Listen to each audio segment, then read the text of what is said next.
Hai. Bismillahirrahmanirrahim. Assalamualaikum warahmatullahi wabarakatuh. Alhamdulillahi rabbil alamin. Wassalatu wassalamu ala asyrafil anbiya'i wal mursalin, nabiyyina Muhammadin wa ala alihi wa sahbihi ajma'in.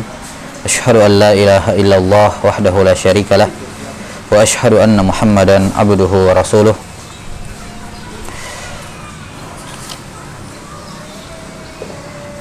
Amma ba'd.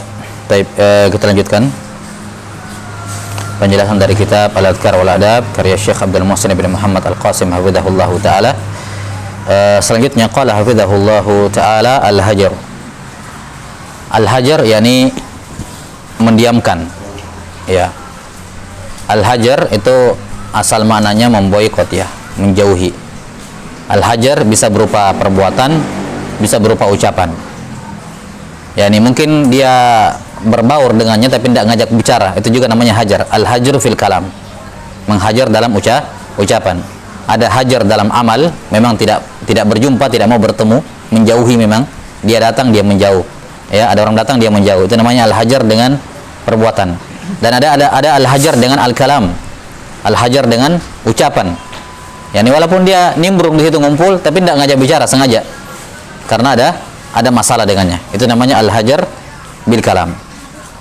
Qala Nabi sallallahu alaihi wasallam, la yahillu li muslimin an yahjura akhahu fawqa thalathi layalin yaltaqiyani fayu'ridu hadha wa yu'ridu hadha wa khairuhum alladhi yabda'u bis salam. Kata Nabiullah alaihi salatu wasallam, la yahil, yakni yahrum, tidak halal, yakni haram bagi seorang muslim untuk memboikot, yahjura, yakni at-taqatu wat tadabur, memutuskan hubungan baik dengan bentuk perbuatan maupun ucapan. Tidak halal seorang muslim menghijrai, ya, meninggalkan untuk bermuamalah dan berbicara dengan saudaranya, yakni sesama muslim, lebih dari 3 hari, lebih dari tiga malam, layal. Bagaimana bentuk hujurnya? Yaltaqiyan, ketika keduanya bertemu, fayu'ridu hadza wa yu'ridu hadza, yang lainnya nengok ke sana, yang lainnya nengok ke sini, yakni saling buang muka. Saling buang muka. Ini al-hajar dalam apa? Dalam perbuatan. Dan kalau sudah hajar dalam perbuatan, ya otomatis bicara juga seperti itu biasanya. Ya. Beda kalau hajar dalam ucapan, terkadang masih ngumpul tapi tidak mau bicara. Nah, itu hajar dalam ucapan. Dan dua-duanya diharamkan. Tidak halal seorang muslim untuk tidak berbicara, mendiamkan ataukah, ya, menjauhi saudaranya lebih dari 3 hari, ya. Kemudian beliau bersabda, wa khairuhum alladzi yabda'u bisalam. Kemudian yang terbaik di antara keduanya adalah siapa yang pertama kali memulai salam. Yani dikarenakan ucapan salam ini sudah dianggap memutus hajar, memutus boikot, memutus apa? Perbuatan menjauhi atau memutuskan. Nah, di hadis ini dijelaskan akan haramnya al-hajar. Nah, di mana dalam sebagian riwayat, dalam hadis yang lain disebutkan, kalau keduanya mati maka tidak akan berkumpul di satu tempat. Yani satunya di surga, satunya di neraka. Ya, satunya di surga, satunya di neraka kalau dia dalam keadaan dia meninggal dalam keadaan bermusuhan seperti itu. Dalam keadaan bermusuhan seperti itu. Baik. Ini al-hajar. Maka hukum asal hajar, hukum asal memboikot, menjauhi, mendiamkan, hukumnya adalah haram. Ya. Dan tentunya di sini kalimat tidak pernah berjumpa ataupun mendiamkan, ini tentunya karena ada masalah tentunya. Bukan karena jarang aja berjumpa, itu kan tidak ada masalah kalau seperti itu. Saya jarang ngobrol sama dia karena memang jarang berjumpa, itu kan tidak ada masalah. Yani tidak berbicaranya dia, saya sampai 1 minggu sama dia tidak pernah bicara karena memang nggak pernah berjumpa, itu nggak ada masalah. Bukan itu yang dimaksud di sini. Tidak sampai sini. Tapi yang dimaksud adalah tidak berbicara dengannya karena ada permusuhan, itu maksudnya. Ya, jadi bukan berarti setiap 3 hari harus ngobrol ke setiap orang supaya nggak dianggap mendiamkan, bukan itu maksudnya. Tapi maksudnya adalah apa? Dia mendiamkan, tidak mau berbicara dengan saudaranya lebih dari 3 hari karena ada permusuhan, ada masalah di antara mereka. Ada masalah di antara mereka. Maka ini ancaman dari Nabi sallallahu alaihi wasallam bahwa itu perbuatan yang diharamkan dan diancam dengan neraka. Ya, tujuannya apa? Agar tidak membiarkan permusuhan itu berlarut-larut. Dan menunjukkan bahwasanya permusuhan, ya, sebesar apapun permusuhan, yang penting sering berjumpa, insya Allah akan cair. akan apa? Akan cair. Ya minimal saling salam dulu, salam, assalamualaikum, waalaikumsalam, sudah diam-diaman, selesai, nggak ada masalah. Karena ucapan salam ini sudah memutus siklus 3 hari tadi. Pokoknya tidak boleh lebih dari 3 hari. Ya, jadi kalau misalnya ada orang yang musuhan, wah sudah mau hari ketiga ini, ya kan? Udah salam aja dulu, yang penting salam. Assalamualaikum, waalaikumsalam, sudah putus 3 hari. Ya, siklusnya putus 3 hari itu. Karena kan larangannya apa? Lebih dari 3 hari. Maka setidaknya dengan salam itu sudah memutus siklus 3 hari tersebut. Ya. Jelas ya? Nah, yang menjadi masalah di kebanyakan orang sekarang justru kalau ada permasalahan saling menjauh. Ya, bagaimana caranya mau selesai? Ya, ini yang menjadi iskal. Ketika ada permasalahan di antara mereka, mereka saling mendiamkan, saling menjauh, dan itu tidak berakibat baik pada siapapun. Tidak akan menyelesaikan masalah. Ya, maka selayaknya ketika ada masalah, ya duduk. Walaupun bukan untuk membicarakan itu masalah, ngumpul aja. Ya, ngumpul aja insyaallah taala. Dengan ngumpul seperti itu, apalagi kalau ada ucapan salam dibalas sedikit demi sedikit, ya, dan Allah taala maha kuasa membolak-balikkan hati, ya kan? Ya, kalau orang kafir saja bisa beriman, apalagi cuma baku musuh, gampang sekali bagi Allah taala tentunya. Ya, dibalik hatinya oleh Allah taala untuk memaafkan saudaranya dengan sekedar mereka banyak berkumpul. Ditambah lagi dengan sifat-sifat yang baik yang sudah disebutkan tadi, husnuzon, memaafkan, tawadhu. Ini semua sifat-sifat yang bisa menjaga persaudaraan di antara kaum muslimin. Maka hendaknya ketika bermusuhan jangan sampai tidak berjumpa lebih dari 3 hari. Yakni dalam konteks memang sengaja menghindar begitu. Ya, itu yang dilarang, sengaja menghindar. Tapi kalau memang karena tidak memungkinkan berjumpa, sama-sama sibuk, ya itu masalah lain tentunya, bukan ini yang dimaksud. Jadi maksudnya menjauhi selama 3 hari, yakni sengaja menjauh. Ada peluang berjumpa, ini tadi yuridu hadza wa yuridu hadza. Enggak jadi, yang lainnya belok ke sini, yang lain belok ke sini. Atau ketemu saling buang muka. Ini hukumnya haram. Hukumnya apa? Hukumnya haram. Taib. Dan dikatakan ketika kamu bermusuhan sama orang dan kamu merasa kamu lebih baik dibandingkan dia, ya buktikan. Buktikan kamu lebih baik dibandingkan dia dengan cara apa? Wa khairuhum alladzi yabda'u bis salam, kata Nabi. Yang paling baik adalah yang memulai salam. Ya, kalau kamu merasa kamu yang benar, kamu ini, ya sudah mulai salam. Buktikan kalau kamu yang lebih baik dibandingkan dirinya. Ya, bukan dalam konteks berbangga ya. Ya, karena di sini motivasi dari Nabi sallallahu alaihi wasallam, wa khairuhum alladzi yabda'u bis salam. Siapa yang mengucapkan salam di antara mereka berdua, dia yang lebih baik. Kata Rasulullah sallallahu alaihi wasallam. Maka ini hukum asal. Apapun alasannya, tidak boleh seorang itu memboikot saudaranya lebih dari 3 hari. Ya, menjauhi dan mendiamkan dalam alasan apapun, tidak dibenarkan. Jelas sampai sini? Ya. Kecuali nanti ada maslahat yang besar, baru boleh dilakukan. Misalnya dalam masalah dia orang menganut suatu bid'ah misalnya. Ya. Ada namanya apa? Tahdzir. Tahdzir ini berbeda dengan boikot. Perhatikan ya, ini bukan satu paket. Paham? Ini banyak yang salah paham. Ketika mereka memahami bahwa tahdzir dan hajar itu satu paket, enggak. Ini 2 perkara yang berbeda. yakni hajar tahdzir sendiri, hajar tersendiri. Ketika hajar itu tidak otomatis hajar, ketika ada tahdzir tidak otomatis langsung hajar. Jelas sampai sini? Karena itulah tahdzir hanya dilakukan ketika ada maslahat.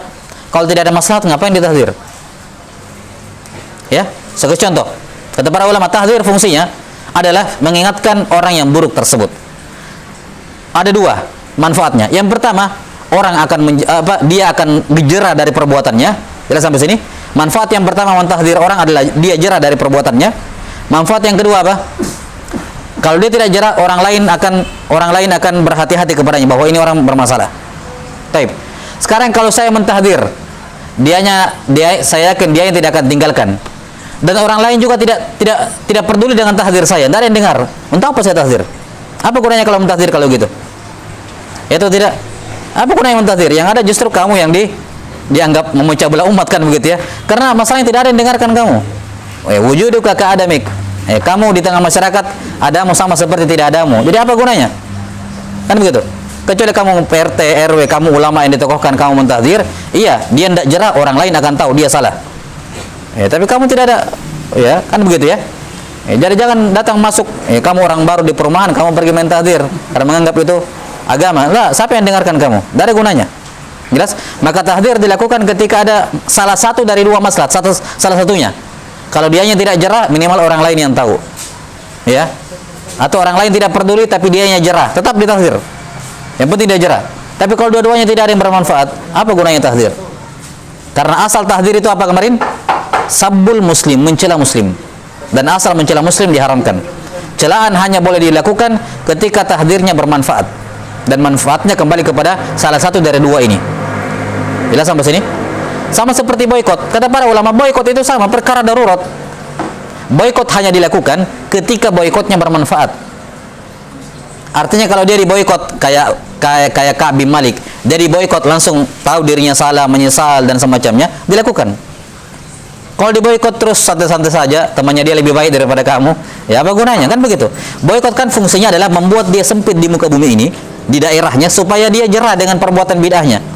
Nah, sekarang di masyarakatmu dominan mereka daripada dengan kamu. Kamu sudah minoritas, kamu memboikot, apa gunanya? Ya kamu minoritas, tidak ada gunanya boikotmu, tidak ada pengaruhnya. Jadi jangan difahami bahwa tahdzir dengan boikot ini adalah syariat yang berdiri sendiri. Enggak, dia adalah sarana, wasilah. Tujuannya adalah membuat dia kapok atau orang lain menghindar dari kesalahannya. Nah, sarana hanya dilakukan ketika tujuannya tercapai, ketika tujuannya jelas. Kalau tujuannya tidak jelas, maka tidak boleh melakukan apa? Tidak perlu dilakukan sarana. Maka kita katakan, ketika boikot kamu tidak ada gunanya sama seorang pelaku bidah, maka tidak ada gunanya kamu memboikot. Haram hukumnya menjauhi seorang muslim lebih dari 3 hari. Bila sampai sini? Ya.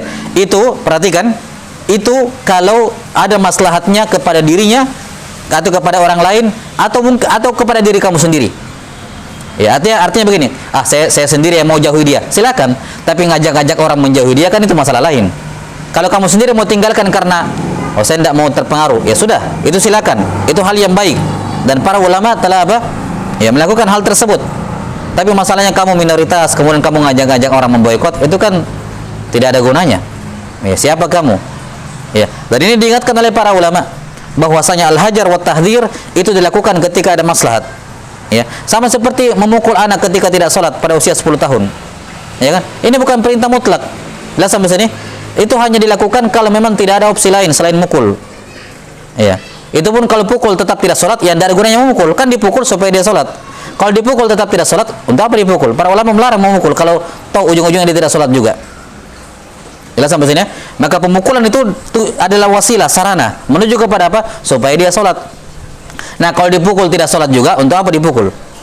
Jelas sampai sini? Tidak diperbolehkan memukul, maka dicari cara yang lain. Nah, maka ini apa namanya? Wasilah-wasilah yang seperti ini bukan hal-hal seperti ini, bukan ibadah yang berdiri sendiri. Dia wasilah menuju kepada suatu maksud, tujuan. Dan wasilahnya ditempuh ketika maksudnya itu ya tercapai ataupun dugaan besar kita akan tercapai. Nah, wallahu taala alam bisawab. Maka hukum asal menghijrai, meninggalkan seseorang muslim, mendiamkan seorang muslim lebih dari 3 hari adalah haram, kecuali ada maslahat yang besar padanya. Kecuali ada maslahat yang besar padanya baru boleh dilakukan. Dan tentunya tadi dia melihat ya tadi, lihat siapa kamu, ya, siapa kamu di tengah masyarakat, karena ini kan sifatnya apa? akan berpengaruh kepada masyarakat. Maka lihat siapa kamu di tengah masyarakat, ucapan kamu dipertimbangkan atau tidak dalam menghajar. Kalau saya hajar, dia merasa sempit di dunia ini enggak? Atau saya sendiri yang sama kelompok saya yang jadi terasing, kan begitu ya? Ya, dia menghajar tapi dia sendiri yang menjauh, malah yang terasing dari masyarakat. Ini bukan itu tujuannya hajar.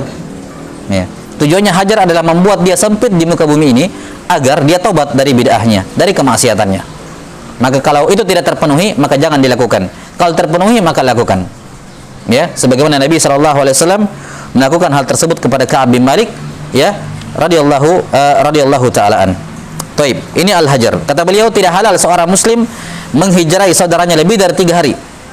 Ya, saling berpaling satu sama lain, ya, mendiamkan satu sama lain karena permusuhan. Wa khairuhum alladhi yabda'u bis-salam. Yang terbaik di antara mereka adalah yang pertama kali memulai salam. Wallahu a'lam bis-shawab.